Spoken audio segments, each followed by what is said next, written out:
બિલાડીની જાત્રા. એક હતી બિલાડી. તે રોજ એક ભરવાડના ઘરમાં આવીને ઘરમાં કોઈ ન હોય ત્યારે કોઠલામાં પેસી ઘી ખાઈ જાય. પણ એક દિવસ ભરવાડ બિલાડીને ઘી ખાતા દેખી ગયો. ભરવાડ તો એને મારવા દોડ્યો. બિલાડીનું મોઢું અને માથું ગાડવામાં માટલું હતા. બિલાડીને બીક લાગી એટલે તે એકદમ દોડી, પણ ઉતાવળમાં ગાડવામાંથી માથું કાઢી શકી નહીં. તેથી ગાડવો એના માથામાં રહી ગયો. દોડતા દોડતા બિલાડી થાંભલી સાથે ભટકાઈ, તેથી ગાડવો તો ફૂટી ગયો, પણ ડોકમાં ગાડવાનો કાંઠો રહી ગયો. બિલાડીબાઈના ગળામાં તો કાંઠો રહી ગયો અને પોતે આગળ ચાલ્યા. રસ્તામાં પારેવા મળ્યા. પારેવા કહે, બિલ્લીબાઈ, બિલ્લીબાઈ, ક્યાં ચાલ્યા? બિલ્લી કહે, જાત્રા કરવા.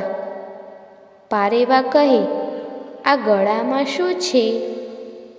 બિલ્લી કહે, એ તો માળા છે. પારેવા કહે, અમે સાથે આવીએ? બિલ્લી કહે, ચાલો ને, જાત્રા કરવા આવશો તો પુણ્ય થશે. પારેવા કહે, પણ અમને મારશો તો નહીં ને? બિલ્લી કહે, ના રે, મારાથી તમને મરાય? હું તો ભગત થઈ ગયો છું. જુઓ ને, મારા ગળામાં તો માળા છે ને હું તો જાત્રાએ જાઉં છું. પછી પારેવા બિલ્લીબાઈને સાથે ચાલ્યા. રસ્તામાં એક ઉંદર મળ્યો. ઉંદર તો ડાકલી વગાડતો વગાડતો બેઠો હતો. તેણે પૂછ્યું, બિલ્લીબાઈ, બિલ્લીબાઈ, ક્યાં ચાલ્યા? બિલ્લી કહે, જાત્રા કરવા. ઉંદર કહે, ગળામાં શું છે? બિલ્લી કહે, એ તો માળા છે. ઉંદર કહે, હું સાથે આવું? બિલ્લી કહે, ચાલને ભાઈ, જાત્રા કરવા આવીશ તો પુણ્ય થશે. ઉંદર કહે, પણ અમને મારશો તો નહીં ને? બિલ્લી કહે, ના રે ભાઈ, મારાથી તે હવે કોઈને મરાય?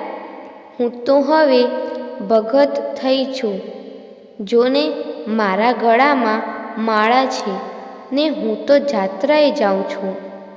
પછી ઉંદર બિલ્લીબાઈ સાથે જાત્રાએ ચાલ્યો. આગળ જતાં બિલ્લીબાઈને એક મોર મળ્યો. અમર કથાઓ.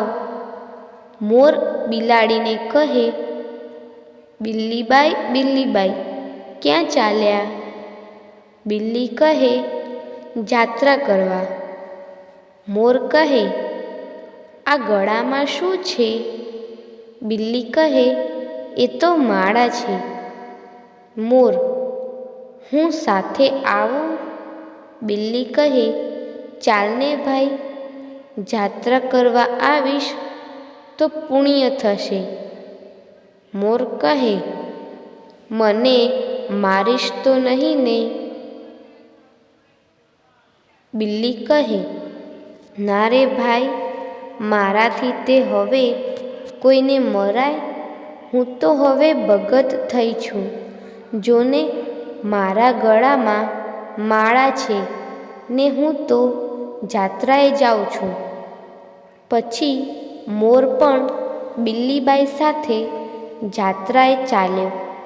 બધાએ સાથે ચાલ્યા. ચાલતા ચાલતા એક મહાદેવની દેરી પાસે આવ્યા. સાંજ પડી ગઈ હતી એટલે સૌ દેરીમાં રાત રહ્યા.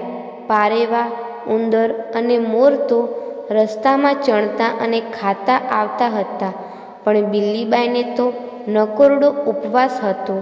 પોતે તો ભગત બની હતી એટલે કેમ ખવાય?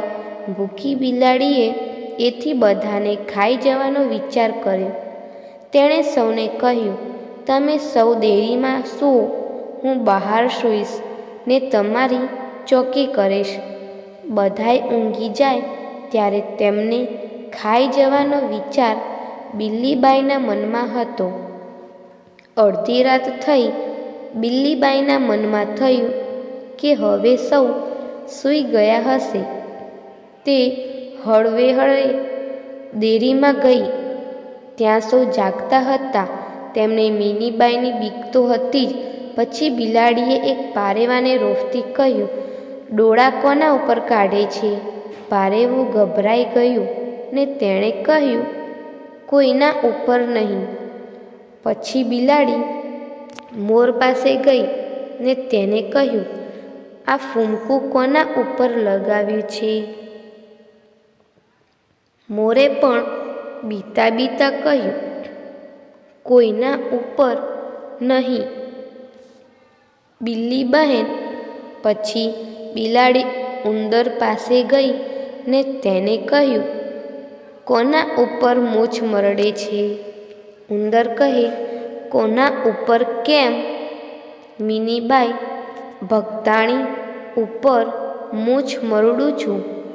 બિલાડી ખૂબ ખીજાઈ ને ઉંદરને મારવા દોડી. જ્યાં બિલાડી ઉંદરભાઈને મારવા જાય છે ત્યાં તો ઉંદરભાઈ શંકરના થાળાની ખાળમાં પેસી ગયા. તે જ વખતે પારેવા ઉડીને ઊંચે બેસી ગયા અને મોર મંદિરની બહાર નાસી ગયો. બિલ્લીબાઈ તો મોં વકાસીને ભૂખ્યા ઊભા રહ્યા.